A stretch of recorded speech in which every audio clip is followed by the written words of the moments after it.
Listo, entonces, ok, cualquier cosita, si hay algún problema, me avisan, por favor, ¿ya? Está bien, doctor, le avisamos si hay algún problema, no se preocupe. Muy buenas noches, alumnos. En esta ocasión vamos a empezar la clase teórica que va a marcar la pauta para el desarrollo de la práctica de la siguiente semana. En esta ocasión hablaremos sobre shock circulatorio. Muy bien. Empezaremos con la definición.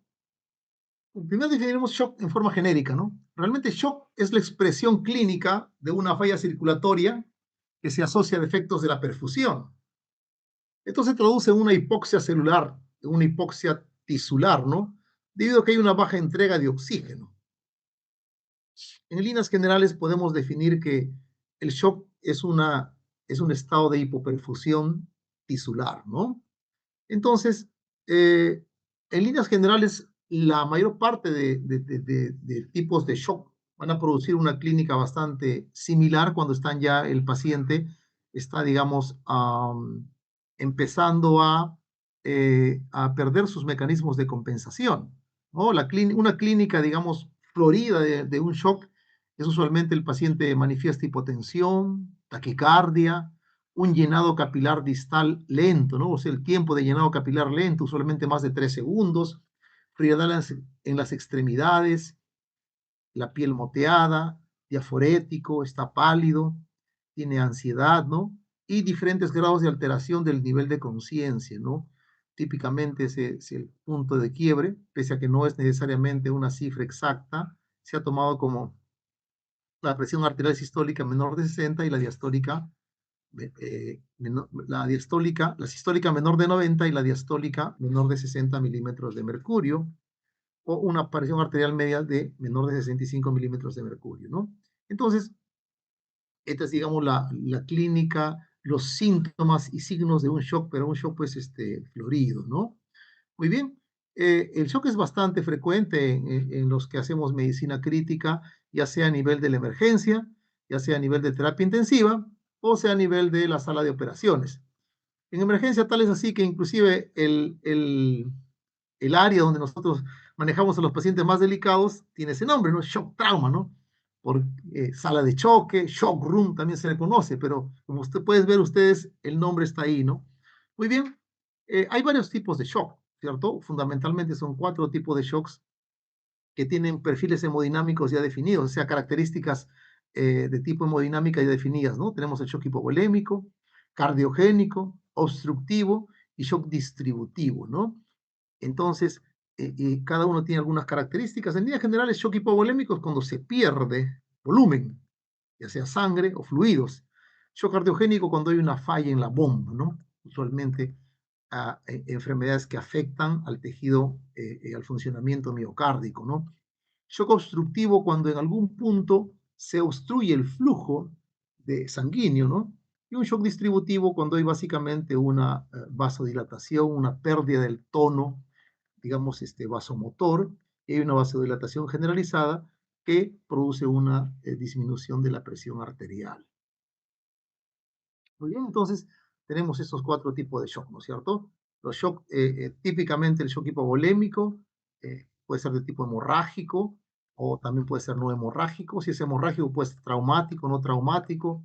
El shock cardiogénico, de lejos, la causa más frecuente, infarto agudo de miocardio, puede ser también por valvulopatías, trastornos eléctricos como, por ejemplo, las arritmias, ¿no? Que hemos estado revisando en esta semana, que pueden ir fundamentalmente de los extremos, ¿no? Taquiarritmias con frecuencias cardíacas muy altas o también bradiarritmias, ¿no? Frecuencias cardíacas muy bajas que pueden producir un shock, ¿no? Un deterioro hemodinámico. Los shocks de tipo obstructivo tenemos al neumotórax, a la tromboembolia pulmonar, al taponamiento pericárdico, ¿no? Y el shock obstructivo, en la cabeza el shock séptico, el shock anafiláctico, neurogénico, endocrino. En esta ocasión vamos a tratar sobre 2 tipos de shock, el shock distributivo y sus variantes y el shock hipovolémico, ¿no? Dentro de estos, entre estos 2 tipos de shock hipovolémico, el que más destaca y que vamos a hacer más, digamos, hincapié es en el shock hemorrágico, sobre todo aquel de tipo traumático, ¿no? Shock hemorrágico secundario a un trauma. Y en el shock distributivo, que es el otro tipo de shock que vamos a tratar en esta clase, vamos a hacer más hincapié de lejos, ¿no? Por el más importante, el que nunca falta en una sala de emergencia, como es el shock séptico, ¿no? Muy bien, recordar lo siguiente, ¿no? Nosotros tenemos un paciente que tiene, desde un punto de vista fisiopatológico, en líneas generales, ¿no? Cuando tenemos el shock, por ejemplo, de tipo hipovolémico, que puede deberse por un paciente que tiene una hemorragia gastrointestinal, un trauma que produce un rompimiento de vaso, o un rompimiento hepático, ¿no? La ruptura de un brazo ectópico, ¿no? Etcétera, ¿no es cierto?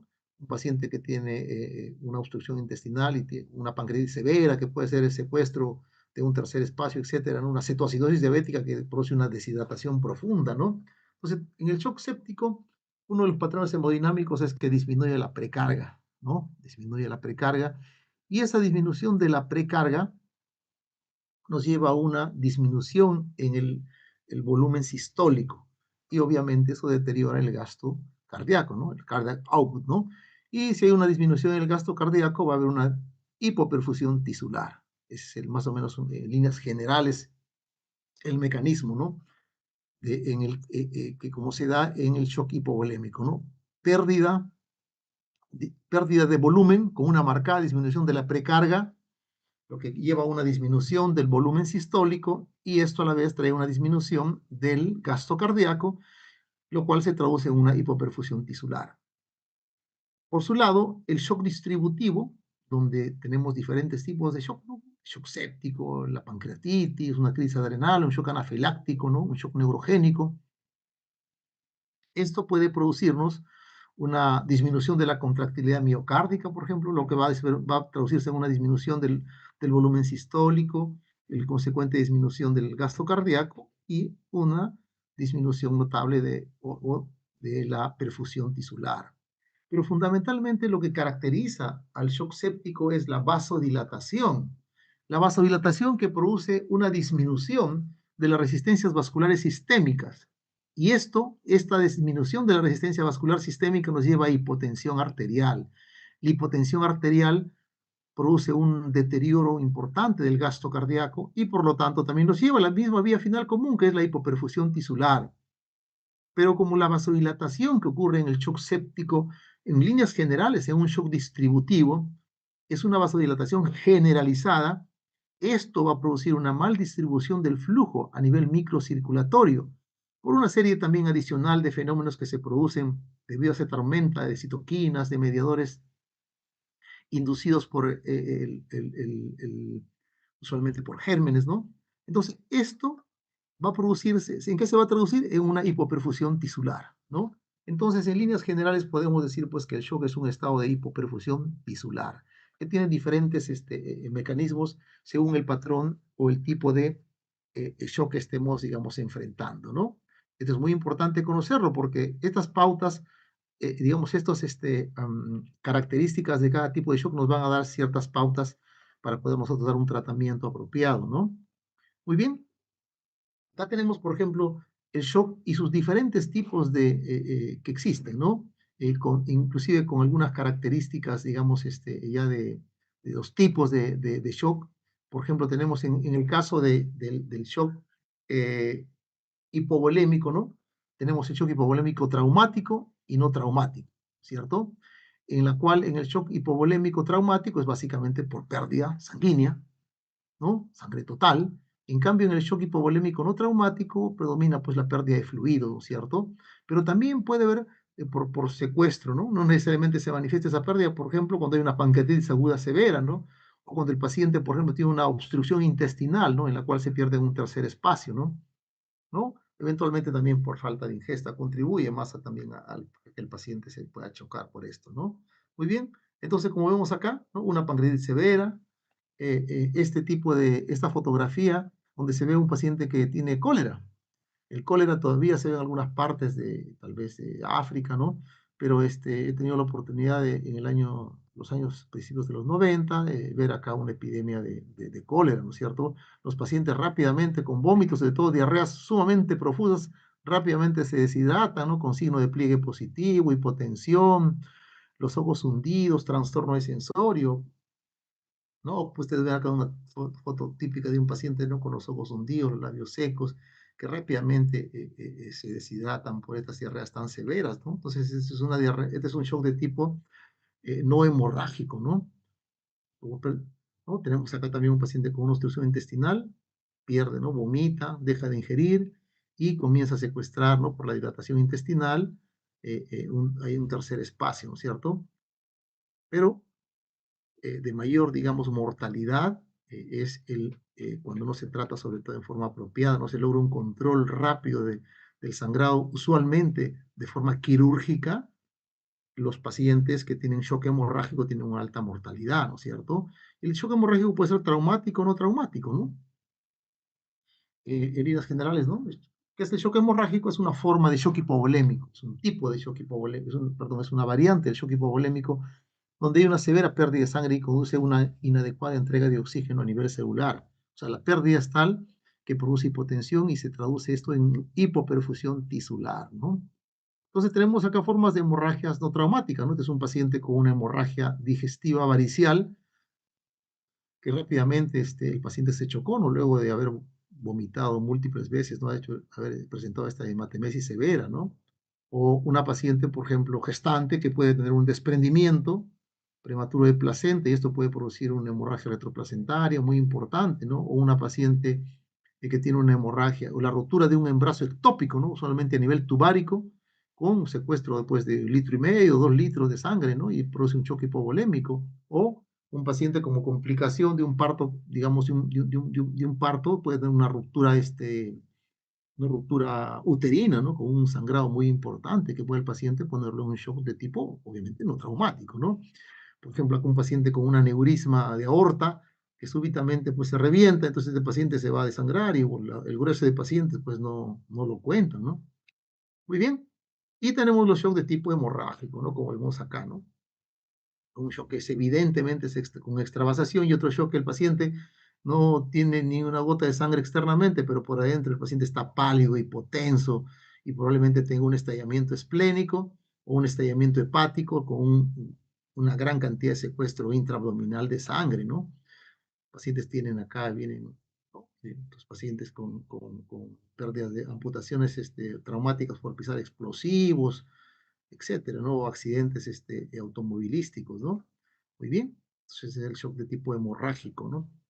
Entonces, la hemorragia por trauma es una causa importante, ¿no? La hemorragia por trauma es la segunda causa de muerte en la escena.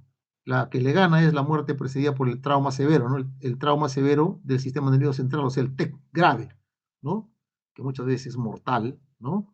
En escena, y después de eso se mueren por hemorragia, ¿no? Y en el hospital, que el paciente llega al hospital, suele ser la hemorragia una de las principales causas de muerte, ¿no? Es una causa de muerte potencialmente prevenible, ¿no? Si se actúa rápido, si se tiene todos los protocolos, se tiene una sala de operaciones, un equipo que actúe rápidamente, tanto en el prehospitalario, hospitalario, un control rápido, un control inicial rápido, ¿no? Del sangrado y posteriormente un control definitivo del foco de sangrado, ¿no? Un soporte de sangre con hemoderivados en forma apropiada. Entonces, esta muerte es potencialmente prevenible, ¿no? Muy bien. Entonces, recordar, ¿no? Que el shock es un estado de disfunción celular, pero secundario a hipoperfusión, a hipoxia tisular, ¿no es cierto? No llega sangre, no llega oxígeno, obviamente, a los tejidos y entran en disfunción, como podemos ver acá, ¿no? El trauma que produce daño a los tejidos, produce hemorragia, esto lleva shock, el shock lleva hipoperfusión y la hipoperfusión produce una serie de, digamos, de alteraciones como la activación simpático-adrenal, procesos inflamatorios, un barrido y una destrucción del glicocáliz, que es, digamos, una cubierta que tiene el endotelio para funcionar apropiadamente. Se produce activación y disfunción plaquetaria, se reducen los factores de la actividad de las factores de coagulación, hay una hiperfibrinólisis, etcétera, ¿no? Y frente a ello, pues, los esfuerzos que hacemos para poder resucitar a este paciente, es decir, los líquidos que damos para la reanimación del paciente, ¿no? El paciente está mucho tiempo hipotenso y eso desarrolla acidosis, los líquidos con que lo reanimamos están fríos y se induce a hipotermia, ¿no? Entonces, el paciente pierde factores de coagulación, se consumen los factores de coagulación, la misma, digamos, la misma transfusión de abundantes paquetes de sangre también lleva consigo. Recuerden ustedes que la sangre no se coagula, eso le explica a los alumnos, no se coagula porque no está en una bolsa de plástico, la sangre está en una bolsa que tiene anticoagulantes y cuando usted transfunde esa sangre, transfunde también los anticoagulantes, usualmente que son quelantes de calcio, ¿no? Y esto puede también potencialmente al paciente disminuir el calcio, inducir hipocalcemia y tener una serie de dilución de los factores de coagulación, sobre todo cuando no hay un buen soporte del banco de sangre. El paciente, recuerden que el paciente no pierde solo paquetes globulares, el paciente pierde sangre total. Entonces requiere que le dé sangre, que le dé los glóbulos rojos, le quiere que le dé sus plaquetas, requiere que le dé sus factores de coagulación, su plasma, ¿no? Y sobre todo esto produce pues lo que se llama una coagulopatía traumática, ¿no? Muy bien, ya habíamos visto, ¿no? El diagnóstico del shock, ¿no es cierto? Las características típicas de taquicardia, hipotensión, llenado capilar, tiempo de relleno capilar prolongado, usualmente más de 3, 4 segundos, no hay frialdad en las extremidades, el paciente está diaforético, pálido, la piel se pone moteada, ¿no? El paciente está con diferentes grados de compromiso de la conciencia, puede estar hasta inconsciente, inclusive por un shock profundo, severo, ¿no es cierto? Acá nosotros vemos esta paciente que está pues sudorosa, diaforética, pálida, ¿no? 138 frecuencia cardíaca, 76/40, obviamente pues está chocada, pero esto lo reconoce con todo el respeto el guachimán del hospital, ¿no? O sea, no hay mucho, digamos, dificultad acá, ¿no? Entonces, el shock no siempre es evidente, ¿ya? De repente tenemos un paciente que tiene 102/60, 98, 20 de frecuencia respiratoria y probablemente este paciente ya está entrando en shock, sino que todavía es un shock compensado, ¿no? Ya está entrando en shock. Si nosotros utilizamos otra forma de evaluar el shock, no solamente con las clásicas cortes de presión arterial de 90 sistólica y 60 la diastólica, y menor de ello ya llamamos hipotensión, ¿no? Entonces recordar que el shock tiene fases. El cuerpo compensa, sobre todo los niños, sobre todo, ¿no? O las personas jóvenes sanas, tienen una alta capacidad de compensación. Los primeros síntomas pueden ser solamente un poquito de ansiedad, tal vez el llenado capilar un poquito lento, frialdad un poco de extremidades, pero una vez que comienzan a descompensarse, ya se hace taquicardia, ya se hace frialdad de extremidades, pulsos débiles, recién la hipotensión, se hace hipotensión arterial cuando el paciente ya está severamente descompensado, cuando se ha perdido, o mejor dicho, en la pérdida de sangre, el shock como tal, está ganándole a los mecanismos de compensación, de respuesta compensatoria que tiene ese organismo, ¿no es cierto? Y por último, ya el paciente está, digamos, muchas veces nos llega esto, lo vemos, no es digamos, infrecuente, ver al paciente que viene pues con agitación psicomotriz, letárgico, estupor, con la piel toda moteada, súper acidótico y muchas veces al poco tiempo de estar nosotros intentando reanimar, el paciente se muere, ¿no?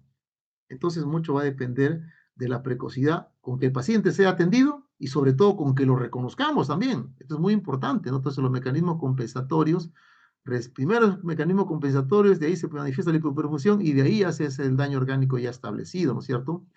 Entonces, la hipotensión como tal es un signo relativamente tardío de shock.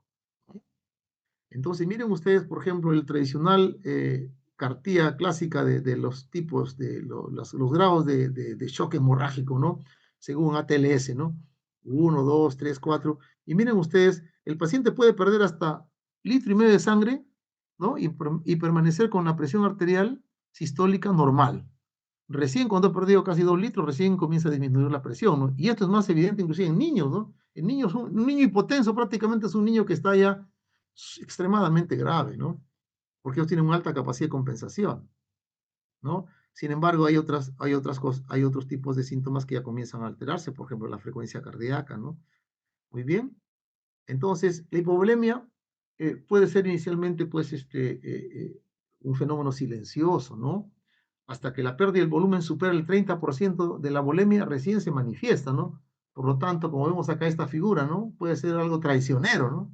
La presión arterial puede ser algo traicionero para el médico que se fía de la presión arterial, ¿no es cierto? No es el único criterio que hay que ver. Entonces, muy bien, muchos signos vitales se correlacionan pobremente con la hemodinamia sistémica y el aporte sanguíneo, ¿no?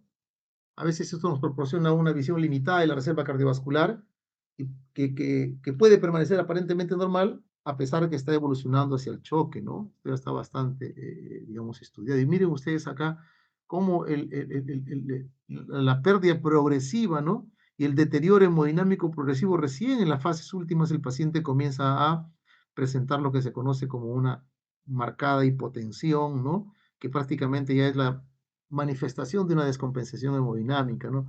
Por eso que cuando nos enfrentemos al shock hay que tener bastante índice de sospecha.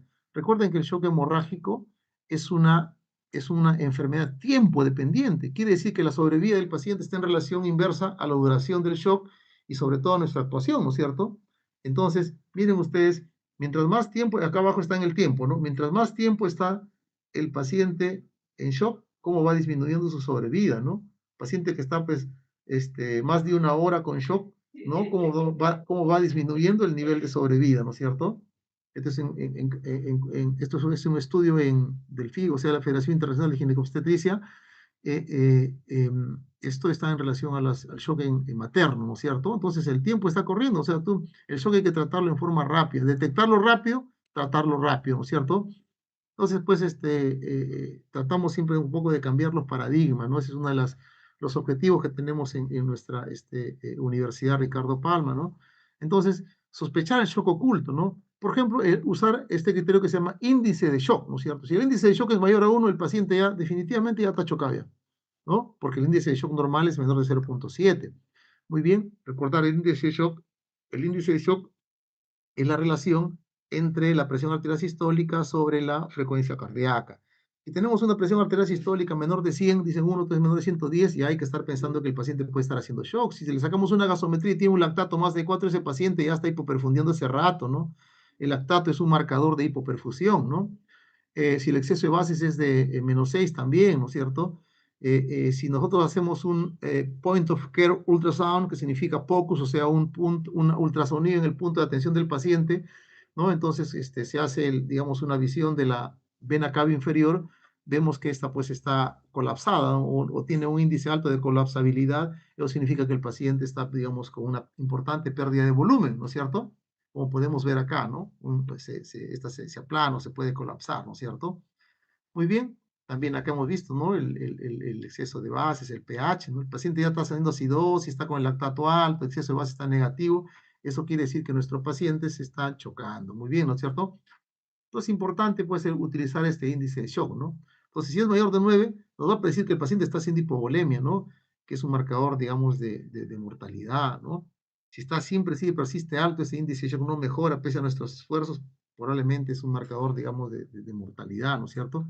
De tal manera que nos va a predecir, pues, más o menos nos va a dar una idea de qué pacientes tenemos que actuar rápidamente, en qué pacientes tenemos que rápidamente empezar a buscar dónde puede estar ese foco de pérdida, ¿no? Y corregirlo, ¿no es cierto? Entonces, este artículo, ¿no? Que nos habla dice, aplicación del índice de shock o shock index como un predictor de hemorragia en el paciente politraumatizado, ¿no? Es decir, el índice de shock con un punto de corte 0,8 es más sensible que aquel con el punto de corte 0,9, pero iniciar maniobras de reanimación más precoces en los pacientes con sangrado oculto, ¿no? Claro, porque muchas veces el paciente pues tiene una caída, aparentemente parece sentirse bien, pero a veces tiene un hemoperitoneo, porque todo, ¿no? O una hemorragia retroperitoneal, ¿no? Porque el hecho de que el paciente no tenga una evidente hipotensión no significa que no está perdiendo sangre, ¿no?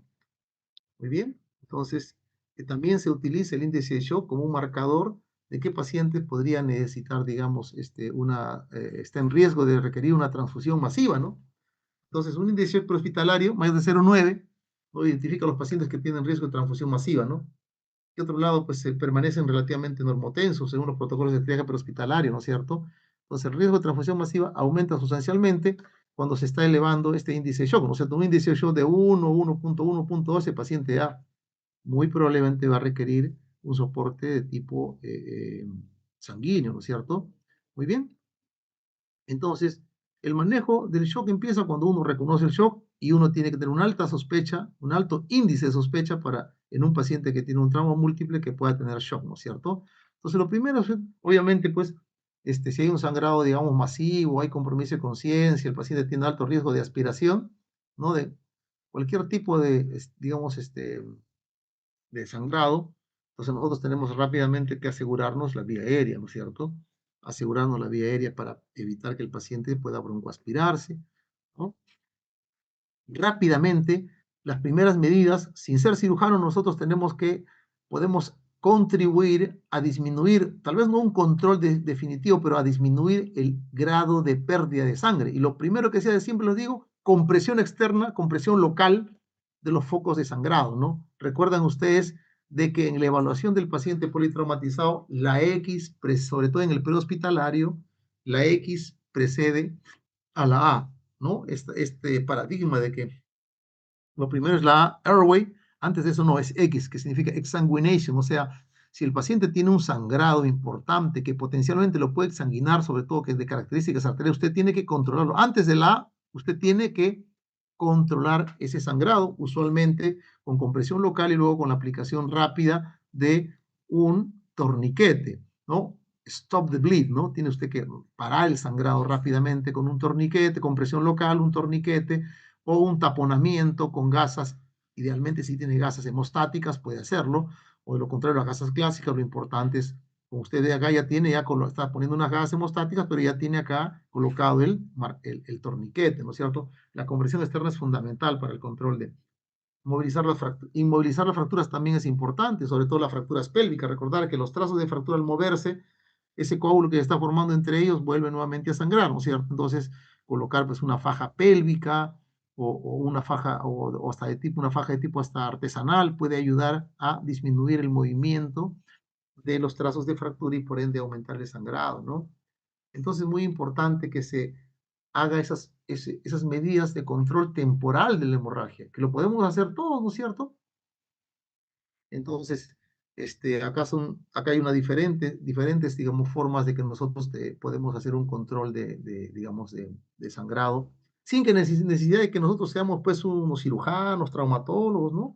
¿No? Por ejemplo, si tengo una herida por amputación o una herida abierta en una extremidad, ¿qué puedo hacer? Uno, hacer una presión local, empaquetar la herida, aplicar un torniquete rápidamente. Si el paciente tiene, por ejemplo, una fractura de pelvis, pues poner un estabilizador pélvico, ¿no? Poner una faja pélvica, empaquetar las heridas abiertas que están sangrando con gasas hemostáticas, hacer presión directa, ¿no? Entonces, hay muchas formas, digamos, que nosotros podemos, digamos, de controlar una hemorragia.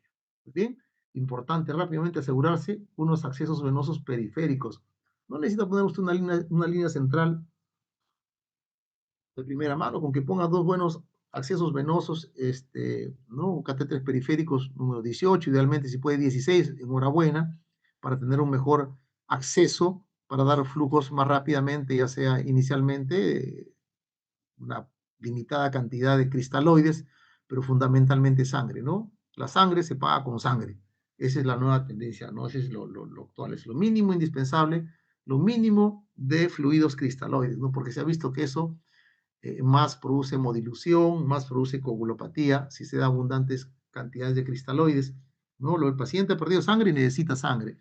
Solamente es un aporte mínimo, no más de 1 litro usualmente, para mejorar un poquito la presión arterial sistólica, por lo menos a una presión arterial sistólica de 80, 85, ¿no? No necesita usted normalizar las funciones vitales, no es necesario. Mientras no tenga usted un control definitivo del foco hemorrágico, no necesita usted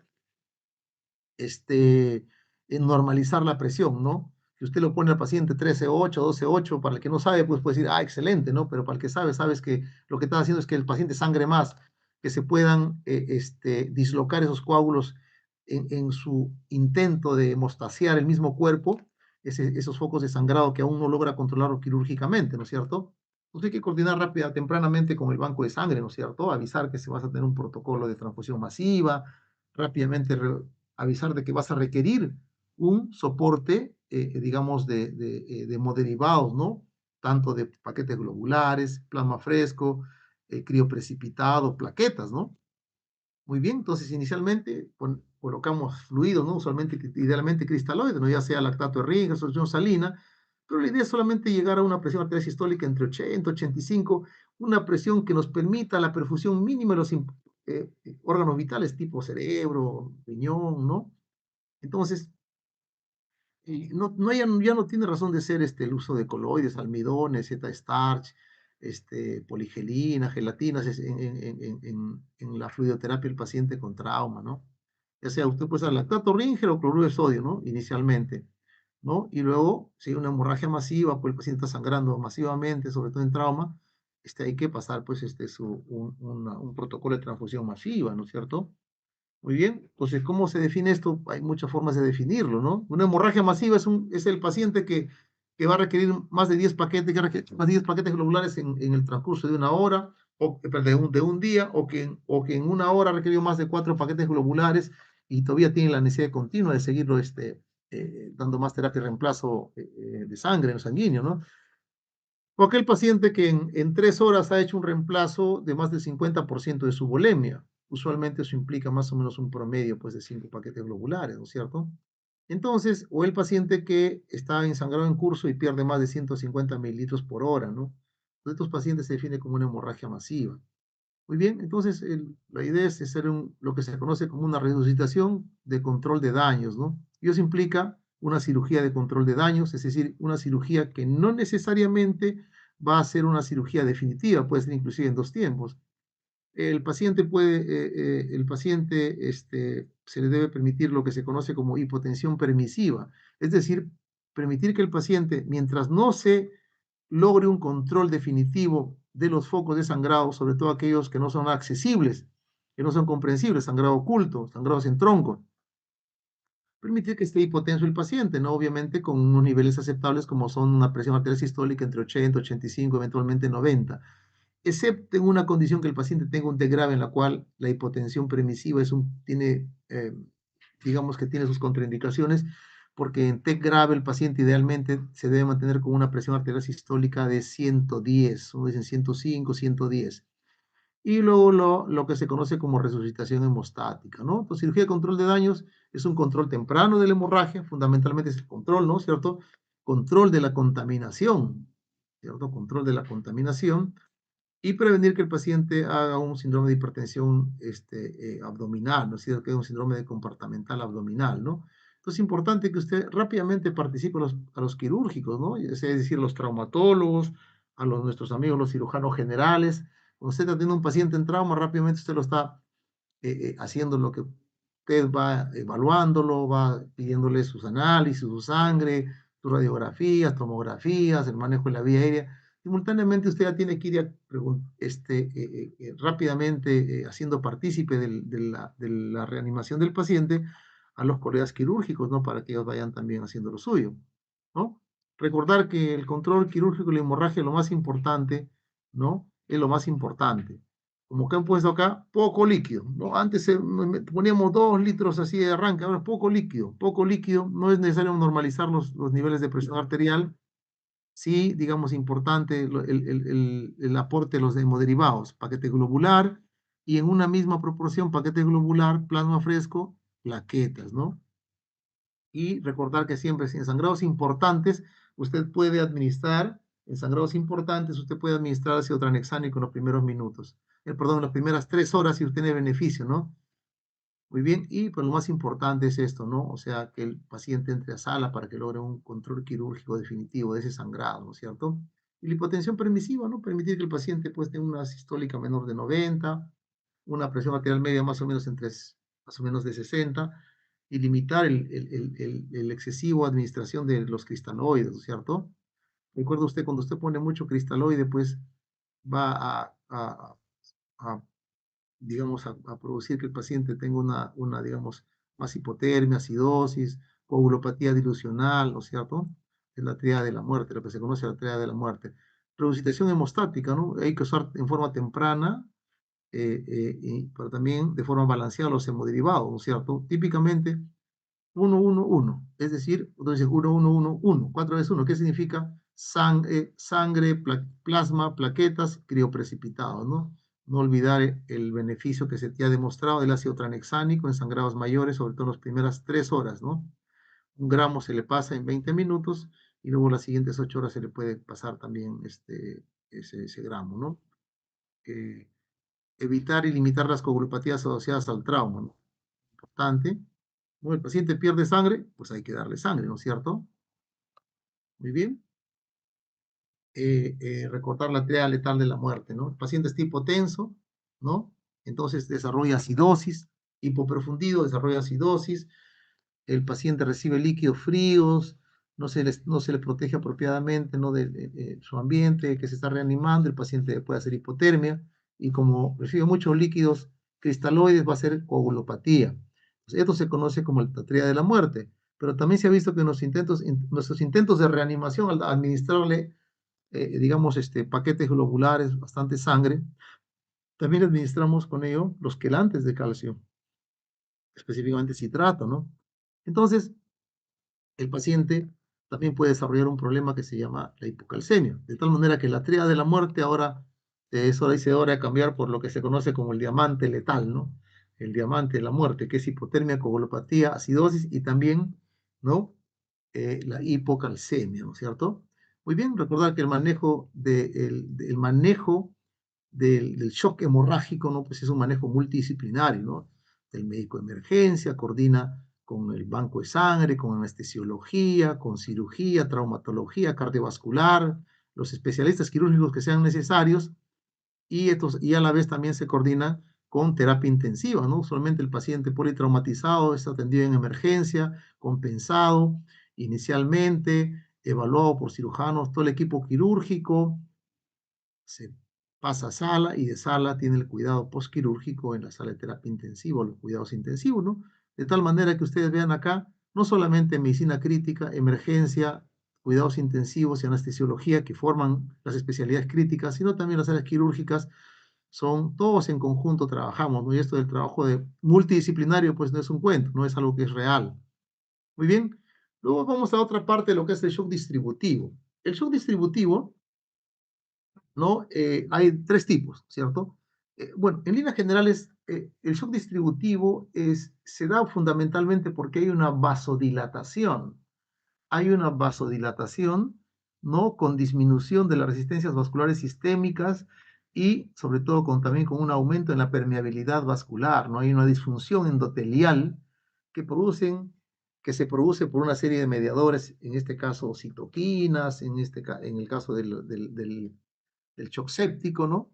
En caso de mediadores tipo histamina, hay una serie de mediadores que producen vasodilatación en caso de shock anafiláctico y la pérdida del tono vasomotor en caso de un shock de tipo neurogénico, ¿no?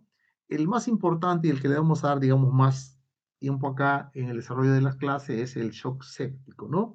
Que como sabemos se produce por una respuesta del sistema inmune. En líneas generales, en el shock séptico, el daño más parece ser inducido por el propio organismo en respuesta al germen, ¿no? Que nos invade, ¿no? De tal manera de que la respuesta inmune a la invasión de este germen, ¿no? Produce una serie, digamos, de liberación de una tormenta de citoquinas, mediadores, ¿no? Neuromorales que producen lesión endotelial, que producen vasodilatación, que produce aumento de la permeabilidad pilar, aumento de la permeabilidad, ¿no? de endotelial y fuga también, ¿no? Entonces pérdida también de volumen, ¿no? O sea, aparte de que hay una disminución de la resistencia muscular sistémica que produce hipotensión arterial, también hay pérdida de volumen, ¿no es cierto? Y todo esto lleva pues, a una serie de cambios a nivel de coagulación intravascular diseminada, una respuesta inflamatoria sistémica, ¿no? Etcétera, ¿no? Muy bien, entonces, recordemos, ¿no? Básicamente como habíamos dicho, de los tipos de shock de distributivo, el más importante, pues el shock séptico, ¿no? Ya sean las bacterias, virus, ¿no? Hasta parásitos puede ser por último, todo en interacción con nuestras células, digamos, glóbulos blancos, ¿no? Diferentes tipos, ¿no? ¿No? Entonces, se produce una interacción y esto lleva a la liberación de una tormenta, una miriada de diferentes tipos de citoquinas, interleucinas, factor de necrosis tumoral, una serie de decenas digamos, de neuromediadores que van a producir que se produzca una vasodilatación, que se produzca un daño endotelial con fuga capilar, pérdida de volumen, pero a la vez también disfunción a nivel de la microcirculación, ¿no? Y todo eso se conlleva a una disminución de la presión arterial con afectación en la perfusión de órganos como el cerebro, pulmones, corazón, riñones, hígado, ¿no? Y el paciente, conforme va avanzando, esta infección de ir desde sepsis a shock séptico, al choque séptico, se produce evidencia de, digamos, de disfunción de estos órganos, ¿no? Entonces, más o menos de una forma muy, pero súper, hiper resumida, ¿no? Tenemos la respuesta inflamatoria sistémica, ¿no? Entran los organismos, entonces hay una disrupción endotelial difusa, ¿no? Hay defectos en la microcirculación, y todo esto va a llevar a qué? A una, a la aparición de una disfunción de órganos, ¿no es cierto? Eso es lo que se conoce como una sepsis. O sea, en la sepsis lo que caracteriza la sepsis es que hay una disfunción de uno o más órganos inducidos por la respuesta a un germen, ¿no? A una bacteria usualmente, ¿no? Pero puede ser también virus, ¿no? Entonces, y todo esto va a llevar a una disfunción, digamos, multiorgánica, va a llevar a una hipotensión muchas veces y eso es lo que se conoce como un shock séptico, ¿no? En líneas generales, cuando la sepsis se asocia a ello a una presión arterial sistólica, digamos, disminuida, que requiere el soporte vasopresor, cuando se ve, hay marcadores, digamos, de hipoperfusión como el aumento del lactato, todo eso denota lo que se conoce como shock séptico, ¿no? Muy bien, esto que hemos resumido es sumamente resumido, esto que hemos hablado es súper, hiper resumido, ¿no? Mire, todo esto es serie de, cuando el paciente tiene una infección, ¿no? La interacción entre las bacterias, por decirlo así, ¿no? Y los glóbulos blancos, ¿no? Los neutrófilos, los monocitos, ¿no? Crean lo que se conoce como una tormenta citoquímica, ¿no? De citoquinas, ¿no? Y eso obviamente va a producir formación de trombos, va a producir extravasación de leucocitos y ya comienza a producir un severo daño endotelial también a nivel capilar, ¿no? Eso ya se conoce como sepsis. Y si eso sigue avanzando, ¿no? Eso sigue avanzando, ¿no? Y hay una fuga capilar muy importante, hay edema de tejidos, ¿no? Entonces hay infiltración de parte de los leucocitos por los tejidos. Todo eso pues lleva a shock séptico, ¿no? Hay una disfunción de la barrera, digamos, endotelial, hay fuga capilar, hipotensión, edema intersticial, ya comienza a haber hipoxia de los tejidos y falla de los órganos, ¿no es cierto? Mírate la cantidad, para tener una idea nada más, ¿no? De las citoquinas, digamos, proinflamatorias que se dan en el organismo, ¿no? El factor de necrosis tumoral, la interleuquina 1 beta, la interleuquina 6, ¿no? Que producen diferentes tipos de acciones en el cuadro de la sepsis, ¿no es cierto? Muy bien. Entonces, pues, la sepsis y el shock séptico son un problema de salud pública, ¿no? Primera causa de mortalidad hospitalaria. Si usted va a un hospital y encuentra una sala de observación de 20 camas, yo le aseguro que como mínimo 5 o 6 son por sepsis o shock séptico. Y me quedo corto, ¿no? 10% de los ingresos a la sala de terapia intensiva obedecen a la sepsis, ¿no? Y lo peor es de que no solamente tiene una alta mortalidad, ¿no? Shock séptico en línea general, sepsis tiene una mortalidad pues 10, 15%, shock séptico más de 40% de mortalidad, ¿no? Y el deterioro de la calidad de vida de los sobrevivientes, ¿no? O sea, el que sobrevive a la sepsis posteriormente no muere por la sepsis, pero ve muy afectada su calidad de vida. Ancianos que todavía eran funcionales, ¿no? Ancianos que eran funcionales, caminaban, hacían sus cosas, tenían independencia para el control de su vida, no ir al baño, comer solos, todo. Después de un cuadro de shock séptico que estaba en 10, 15 días en la UCI, no mueren, pero después ya no vuelven a caminar, hay un deterioro cognitivo, ya se quedan postrados, ¿no?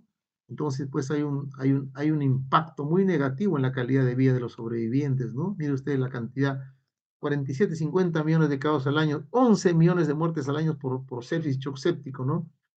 Entonces, mire usted, la sepsis pues, es una emergencia médica, ¿no es cierto? Muy bien, y el 80% de casos se inician fuera del hospital, ¿no? De tal manera de que estos pacientes hacen sepsis fuera del hospital y obviamente van a entrar por la puerta de entrada de un hospital que es la sala de emergencia, ¿no es cierto?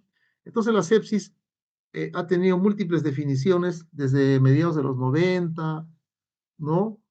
Ha tenido una definición, hay una segunda definición años después y actualmente se tiene La tercera definición se dio en el año 2016, ¿no? Fue el tercer consenso internacional de sepsis shock séptico, lo que se conoce como sepsis 3, ¿no? Y se definió como una disfunción orgánica potencialmente mortal causada por la respuesta desproporcionada del huésped a la infección, ¿cierto? Y eso es, creo, para mí lo más importante de la definición de acá de sepsis es esto, ¿no? Que de acá es una disfunción orgánica. O sea, la sepsis no lo define pues el hemograma, el PCR, la procalcitonina, no. La sepsis lo define la presencia de infección, una reacción del cuerpo donde uno encuentra evidencia de disfunción de algún órgano, respiratorio, neurológico, a nivel de las plaquetas, a nivel, de nivel del hígado, ¿no? Disfunción hematológica, un tipo de disfunción usted encuentra, ¿no es cierto? Entonces, hay definiciones operacionales para esto, ¿no? Por ejemplo, que un paciente que tenga un aumento agudo en su escala de SOFA, ¿no? La escala de SOFA es una evaluación secuencial de disfunción orgánica, ¿no es cierto? Muy bien. También, que como podemos sacar, la escala de SOFA utiliza una serie de variables, ¿no? Respiración, coagulación del hígado, cardiovascular, ¿no? Y va a dar una serie de puntajes, ¿no? Entonces, cuando un paciente, su escala de SOFA se ve aumentada en dos puntos o más, ya se puede decir que tiene pues, sepsis, ¿no? Y uno se pone a buscar el foco de sepsis, ¿no es cierto? Se creó también una escala de que no ha tenido mucha pegada, lo que se conocía como quick SOFA, ¿no? Si el paciente decían, tiene dos de tres de estos criterios, ya sea que tenga escala de Glasgow menos de 13, una presión arterial menos de 100 o una frecuencia respiratoria mayor de 22, que tenga dos de tres, ya se podría decir que tiene sepsis, pero en líneas generales es una escala de tamizaje que se ha observado bastante y se ha visto que no es superior a la antigua que reemplazaba, que era la del SIRS, ¿no? Es decir, de la respuesta inflamatoria sistémica, que también era muy inespecífica, ¿no? De tal manera que usted puede usar eh, hay diferentes tipos, digamos, de criterios para poder detectar en forma precoz a la sepsis, ¿no? Shock séptico. ¿Cómo se define el shock séptico? El shock séptico es un tipo de sepsis, ¿no? O sea, en otras palabras, no es otra cosa más que, digamos, un continuum, ¿no? En la evolución de la sepsis, y luego viene el shock séptico, ¿no? Es un subtipo de sepsis en la cual existen ya alteraciones de tipo circulatorias, ¿no? Alteraciones más importantes, profundas en el metabolismo celular, que definitivamente se incrementa en forma grande la mortalidad, ¿no? Se puede definir, el paciente tiene un lactato elevado, más de 2, tiene presión arterial sistólica que disminuye menos de 90, menos de 60 la diastólica. Puede uno pensar que el paciente requiere vasopresores para mantener un nivel de presión arterial aceptable, ¿no? El cuadro clínico de la sepsis es como este camaleón. O sea, entonces usted puede decir que es, ¿no? Verde, verde limón, verde pacay, es medio rojo, grosella, no sé, difícil de poder definir su color, ¿no es cierto? ¿Por qué? Porque es cambiante según cómo vaya evolucionando. Es cambiante según el tipo de órgano que esté, digamos, comprometido en la sepsis, ¿no? Porque la sepsis puede ser de foco pulmonar, puede ser de foco urinario, puede ser de foco dérmico, de foco intestinal, de foco del sistema nervioso central, etcétera, ¿no es cierto? Muy bien, entonces siempre es importante tener un alto grado de sospecha de sepsis, ¿no? Y es inclusive esto a la comunidad se les enseña para que puedan rápidamente detectar la sepsis, porque la sepsis es una enfermedad tiempo dependiente. Es decir, que tu pronóstico va a depender de qué tan rápido actuemos, ¿no es cierto? Qué tan rápido se detecte y qué tan rápido se trate, ¿no es cierto? Son diferentes, digamos, iconografías para poder nosotros reconocer rápidamente a la sepsis, ¿no es cierto? Entonces, un importante en cualquier, digamos, médico que está trabajando en un área donde potencialmente puede encontrarse con pacientes sépticos, llámese emergencia, terapia intensiva, en el prehospitalario, es pensar en sepsis, sospechar en sepsis, por ahí empieza la cosa, ¿no? Muy bien, recordar que la sepsis es una enfermedad, es una emergencia médica tiempo dependiente, que hubo gran parte de los pacientes que tienen sepsis entran por la puerta de emergencia y que una vez que entran por nuestra puerta de emergencia con sepsis, cada minuto cuenta. Cada minuto que nos retrasemos en no diagnosticarla, en no tratarla, va a ir gradualmente aumentando la mortalidad, ¿no es cierto? Entonces la detección es fundamental, ¿no? Y para ello hay que sospecharlo, ¿no es cierto? Entonces el triaje es muy importante, ¿no? Hay triajes estructurados que nos permiten rápidamente reconocer la sepsis. Puedo utilizar el Quicksofa, puedo utilizar el SIRS, ¿no es cierto? Que es ciertamente inespecífico, porque si una gripe puede dar taquicardia, leucocitosis, ¿no? Hiperventilar, pero y es un buen empezar, ¿no es cierto? No se ha visto que sea superior del Quicksofa, que sea superior al SIRS, o inclusive hasta esta escala que se conoce como la escala de News, ¿no? Que significa la escala de alerta nacional de alerta temprana, ¿no es cierto? Que trabaja una serie de variables clínicas, le otorga un puntaje y de acuerdo al puntaje más o menos te dice cómo tienes que actuar o las posibilidades de que tu paciente tenga o no un alto riesgo de desarrollar un cuadro de sepsis, ¿no? Acá están las variables, son los puntajes. Si tienes NIU de 0 a 2, de 3 a 4, 4 a 5, más de 7, ya te dice que hay un altísimo riesgo que el paciente tenga. Entonces, ya por 5 nomás, por encima de 5 puntos ya te dice, ¿no?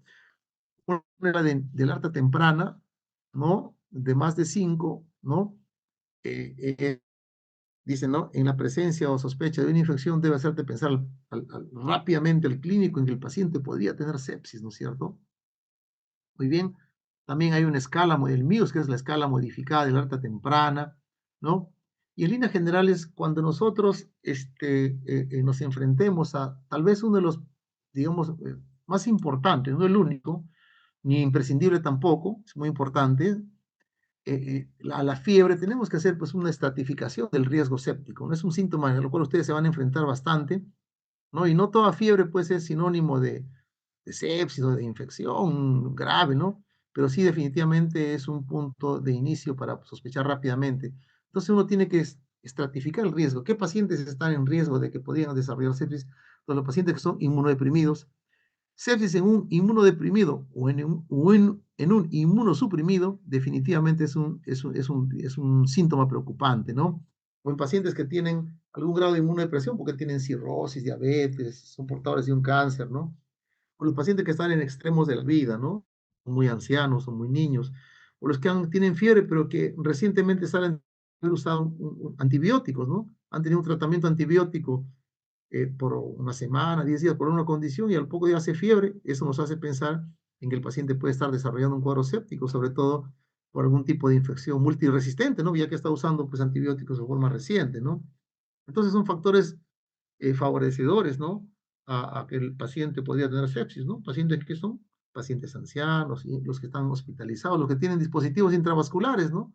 Catéteres de diálisis, catéteres porta, pacientes que son portadores de sonda vesical de forma permanente, los pacientes oncológicos, los inmunodeprimidos, ¿no? ¿No?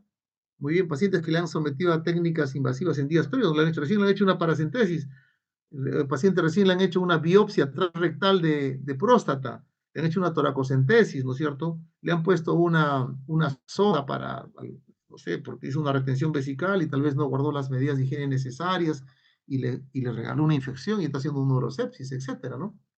Muy bien, entonces uno valora el riesgo, pues ven los pacientes, ¿no?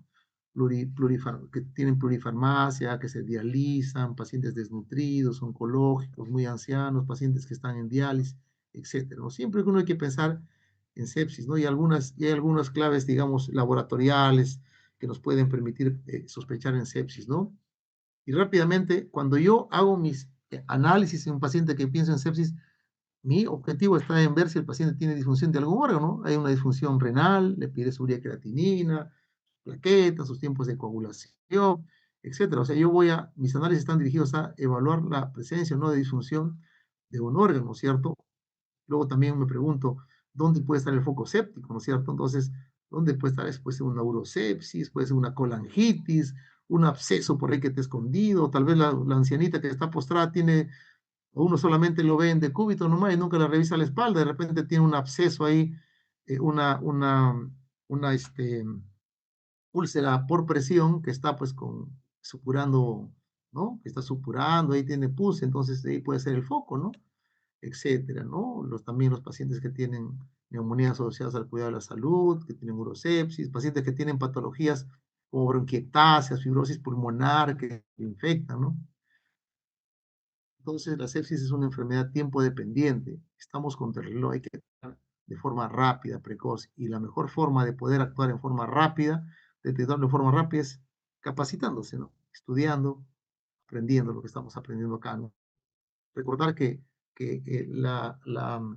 en sepsis, ¿no? Pues importante, antibiótico, ¿no? El antibiótico es como una maniobra de reanimación, así como usted, paciente con falla ventilatoria, usted quiere reanimarlo, tiene que intubarlo, un paciente con una arritmia, con deterioro hemodinámico, pues hay que revertirlo, ¿no? Igual también un paciente que tiene una sepsis, el antibiótico una, es una prioridad, al igual que el vasopresor, ¿no es cierto? Para mejorar la presión, un soporte vasopresor mejora la presión hasta que el paciente pueda, ayudado por un antibiótico de amplio espectro, ayudado por los fluidos, ayudado por la corrección de las alteraciones que podría tener, pueda ser capaz el paciente de manejar su propia hemodinamia sin el soporte vasopresor. Entre tanto, tiene que recibir sus vasopresores, ¿no es cierto? Importante, la reanimación hídrica, los cristaloides, ¿no? Puede usarse cloruro de sodio. Actualmente la tendencia es que recomienda la academia es que se use el lactato de Ringer, ¿no es cierto? Porque el cloruro de sodio el cloruro de sodio fisiológico no es tan fisiológico como se pensaba, ¿no? Muy bien.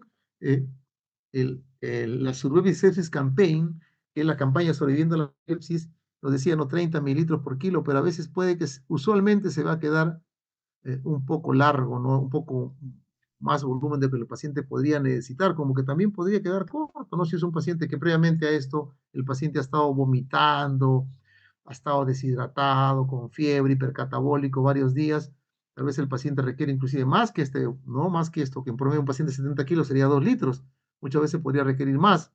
Como que también un anciano que previamente el día anterior estuvo bien y súbitamente se torna séptico y realmente no ha estado ni deshidratado ni nada, entonces el problema ya no es volumen. Recuerden que el shock séptico, a diferencia del hipovolémico, no es un problema de pérdida de volumen, es un problema de vasodilatación, es un shock vasodilatado fundamentalmente, ¿no? Entonces, el volumen no pierde ingentes, digamos, abundantes cantidades de volumen usualmente. Entonces, es importante, si es que es un problema de vasodilatación, no podemos retrasar. Antes, usualmente, retrasábamos el vasopresor hasta que el paciente le poníamos 4 litros de volumen y no mejoraba recién, nos demoraba muchas horas en empezar el vasopresor. Actualmente la tendencia es usar el vasopresor de forma temprana, tiene sus beneficios. Otra cosa, empezar un vasopresor no contraindica que el paciente sigamos reanimándolo con volumen, ¿no? Entonces, ya hay estudios ya pues, ¿no? Donde se ha hecho respecto a lo para la iniciación del tiempo adecuado para iniciar el vasopresor, ¿no? Específicamente la norepinefrina, que actualmente es el vasopresor de elección, ¿no? Entonces dice, ¿no? La temprana iniciación de la norepinefrina en pacientes con shock séptico se ha asociado, dice, a una disminución de la mortalidad a corto plazo, menor tiempo para lograr alcanzar la presión arterial media objetivo, ¿no? Menos infusión de volúmenes de fluidos, ¿no? De fluidos endovenosos, usualmente cristaloides, entre las primeras horas, ¿no? Muy bien. Entonces también, antes, otra cosa también, antes a veces nos retrasamos porque decían, no se puede colocar un vasopresor por vía periférica. Primero tenemos que colocarle su catéter, ¿no? Y a veces nos demoramos en la colocación del catéter. Entonces, si ha visto que no, puede tranquilamente actualmente, ya hay muchos años, algunos años de experiencia en la cual se está usando con una aceptable seguridad el uso de vasopresores administrados por vía periférica, ¿no? Por vía periférica, ¿no? Muy bien, importantes precauciones, no colocarlo en el dorso de la mano ni en la muñeca, ¿ya? No, idealmente colocarlo en el antebrazo, brazo, ¿no? Una buena vía, usualmente un catéter mínimo 18, 16, si pudiera, ¿no? Es un buen catéter. Eh, eh, puede usted diluirlo, si normalmente, por ejemplo, evitar que usted donde va a poner el vasopresor no ponga el manguito de monitoreo no invasivo de la presión arterial, no hay no, poner en el otro brazo. E inclusive si usted, por ejemplo, lo diluye en sus protocolos en 100 centímetros cúbicos, dilúyelo pues en 250, ¿no? Diluye en 250 ¿no? Importante también, es importante usar un antibióticos de amplio espectro, ¿no? De amplio espectro y dirigidos, ¿no? tiene que ser dirigido de forma precoz. Ese antibiótico, darlo el precoz, de forma precoz, un antibiótico correcto, en dosis apropiadas también, ¿no es cierto? O sea, no todo es mero banco, ¿no? Uno define el tipo de, más o menos haces tu trabajo de investigación, perdón, haces tu investigación del paciente en ese momento, tiene que ser tu chamba, tiene que ser tu trabajo, rápidamente, clínicamente valorarlo, una anamnesis dirigida, algunos estudios para definir dónde está el foco séptico y de acuerdo a ello, de acuerdo digamos, a la estadística de prevalencia de los gérmenes que comprometen en ese momento la infección al paciente, cuál es el comprometido? Tener más o menos una amplia cobertura, ¿no? Que implica usualmente cefalosporina de tercera generación, amapenems, ¿no? Lipopéptidos, ¿no? Entonces es muy importante que el antibiótico se dé de forma, digamos, también precoz.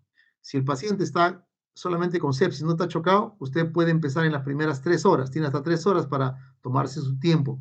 Pero si el paciente está en shock, idealmente es que sea dentro de la primera hora, o sea, no se demore más de una hora, no retrase más de una hora desde que usted tomó control del paciente, ¿no? No retrasar más de una hora el inicio del vasopresor, ¿no es cierto? Perdón, del antibiótico, ¿no? Y el antibiótico tiene que ser así, ¿no? Preciso, o sea, dirigido ¿no? Hay que golpear rápido y golpear bien, como dicen, ¿no? El shock séptico, el tiene que ser precoz, el correcto y también las dosis apropiadas, ¿no? De considerar cuál es el foco, si se pudo localizar el foco. Mientras no se localice el foco, obviamente la cobertura tendrá que ser empírica y mucho más amplia. ¿Dónde se infectó el paciente? No es lo mismo un paciente que se infecta en la UCI, en piso, o se infectó fuera del hospital, o se infectó en un lugar digamos, en un asilo de ancianos, o se infectó en su casa, ¿no? Si ha estado recibiendo tratamiento antibiótico ya, entonces es diferente. Los antibióticos probablemente sea un germen multiresistente, ¿no? ¿Qué tipo de paciente se va a tratar? ¿Es un paciente inmunodeprimido? ¿Es un paciente oncológico? ¿Es un paciente que, bueno, puede ser sano, pero ha hecho un cuadro séptico? ¿No? Tener digamos, la información de la epidemiología local, ¿no? De la asistencia de cada hospital o de cada área, ¿no? Donde uno trabaja. El paciente, otra cosa importante, ¿va a ser suficiente mi cobertura antibiótica o yo necesito que el paciente tenga una cirugía? Si yo tengo un paciente que tiene una colangitis porque tiene una coleocolitiasis, yo le puedo empezar un buen antibiótico, el vasopresor, pero una cosa importante va a ser que le hagan una siempre con una papilotomía para que me descompriman esa vía biliar. O si tiene una apendicitis, por más antibiótico que le ponga ese paciente, obviamente lo voy a reanimar, corregir su coagulopatía, vasopresores antibióticos, hasta puede intubar si es que el paciente está con algún respiratorio, pero ese paciente tiene que ir a operaciones para que drenen ese foco séptico. Eso se conoce como la desfocalización, ¿no? El paciente tiene un cálculo que está, digamos, produciendo una obstrucción de la orina, ya se está haciendo un absceso renal, ese paciente necesita un drenaje. Si el paciente no está en condición de una cirugía convencional, pues un intervencionismo para un drenaje percutáneo. Pero es importante hacerlo en el tiempo pertinente, una desfocalización precoz, ¿no es cierto? Conjuntamente con el antibiótico, ¿no es cierto? Muy bien, así como usted tiene un tiempo de acción, ¿no? Tienes una ACV, le das un trombolítico, un infarto, un trombolítico, igual también tienes un tiempo apropiado para poder iniciar el antibiótico. Recordar, antibiótico, si está chocado, dentro de la primera hora. Si no está chocado, o sea, está solamente séptico, puedes tomarte hasta 3 horas sin iniciar el antibiótico, ¿no? ¿Por qué? Porque la sepsis mata, ¿no es cierto? Y el otro impuesto importante que yo mismo he visto era desfocalizar oportunamente. Es importante que se desfocalice. El paciente, muchas veces, bueno, pues una neumonía va de la sala de emergencia a la sala de terapia intensiva, pero otras veces el paciente tiene un cuadro quirúrgico y entonces tiene que ir emergencia compensado, sala de operaciones y de sala recién ir a la terapia intensiva. Emergencia ya compensadito va a la sala de intervencionismo. Ya luego del intervencionismo, el paciente podría pasar a una sala de terapia intensiva, ¿no? Entonces, pues hay que definir qué acciones vamos a tomar. Hay que, desde unas cosas simples como remover un catéter, una prótesis infectada, bueno, remover un catéter o tal vez algunas prótesis infectadas, un legrado uterino, ¿no? En caso de que el paciente está con una endometriosis, perdón, una endometritis escéptica, hacer un drenaje, si el paciente tiene pues que desea amputar, resecar, desobstruir la vía biliar, pues tendrá que hacerse eso, ¿no es cierto? Entonces, Si tiene una apendicitis, pues habrá que resecar ese apéndice, ¿no? A operarle una colecistitis enfisematosa, un paciente que tiene un pie diabético súper infectado, que está con gangrenándose con infección, el paciente tendrá que ser amputado, ¿no? Etcétera, ¿no? Entonces, muchas veces el mejor antibiótico resulta siendo el bisturí de un cirujano, ¿no? Un cirujano que esté voluntarioso a operar, a desfocalizar, a erradicar el foco séptico infeccioso, no de forma precoz y oportuna. Muchas veces el mejor antibiótico es el cuchillo del cirujano, así decían los antiguos clínicos, ¿no? Y sigue siendo verdad, ¿no? Entonces, como para pelearse con los colegas cirujanos, bueno, y aquí ahora lo operan, ¿no? Porque a veces se compensa, lo dice, pero la cirugía de desfocalización es parte de la compensación del paciente también, ¿no? El intervencionismo o el drenaje de abscesos es parte de la compensación, ¿no es cierto? Muy bien, una siempre que descomprima un absceso, digamos, una colangitis, ¿no? Por una coleocolitiasis es importante también. Importante también considerar que el paciente la sepsis es un proceso dinámico, ¿no? El paciente a veces está así, miren cómo está acá, 117,73, ¿no? Está séptico, ¿no? Pero el paciente está séptico a las 5 de la tarde, puede que esté en sala de observación y a las 11 de la noche comience a chocarse.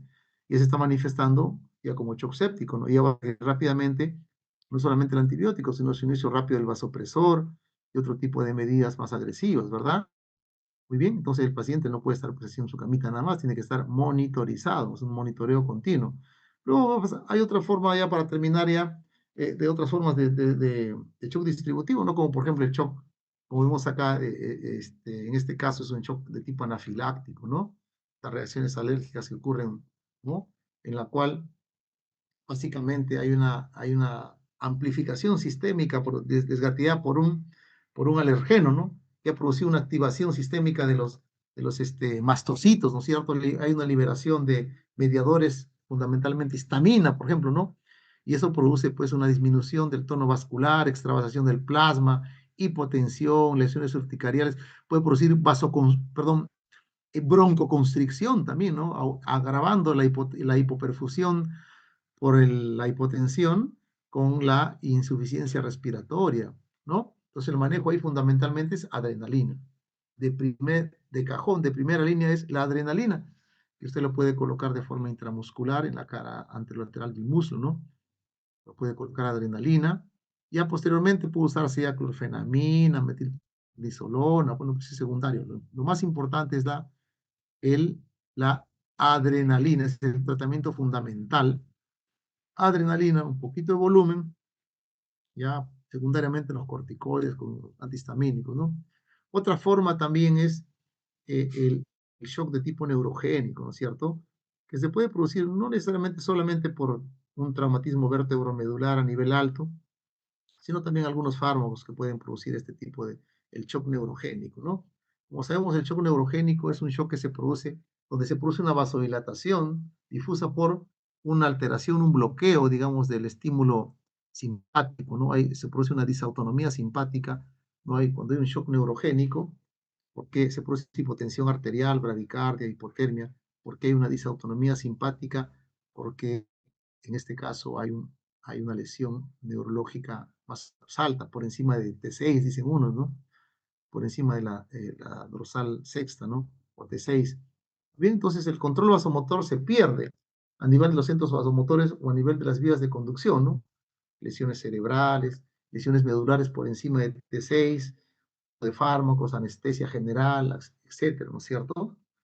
Muy bien, entonces, estímulos también provenientes del tronco cerebral que atraviesan la medocervical y torácica alta, ¿no? Antes de abandonar el sistema nervioso central. Entonces, cualquier lesión a nivel medular o un bloqueo farmacológico por encima de T6 puede bloquear estos reflejos cardioaceleradores, vasoconstrictores y que provocan vasoplejía y por lo tanto hipotensión, pérdida del tono vascular, por eso es un shock de tipo distributivo, hay un descenso notable de la precarga.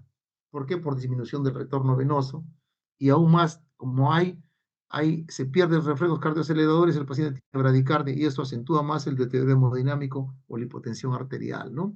Entonces, el tratamiento de shock neurogénico básicamente es porque lesiones, por ejemplo, a nivel alto también pueden deteriorar digamos, la inervación diafragmática, el paciente puede tener también insuficiencia ventilatoria, hará pues el paciente que intubarle, poner un ventilador mecánico.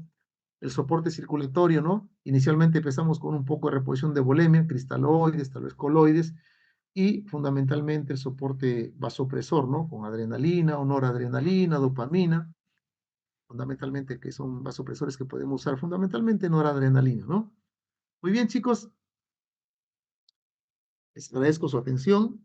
Me he pasado 10 minutitos más del tiempo, 10, 15 minutos más del tiempo, pero creo que ha valido la pena. Muchas gracias a todos por su atención. Espero que haya sido, sea de utilidad estos conocimientos que estamos tratando de darles a través de estas clases teóricas, alumnos. Muchas gracias, doctor. Muchas gracias, doctor. Muy bien. Entonces, se ha grabado automáticamente, ¿verdad? Sí, doctor. Una consulta, el examen es hasta arritmias, ¿no? Así es, así es. Ok, doctor, gracias. Muy bien. Gusto. Hasta luego, doctor.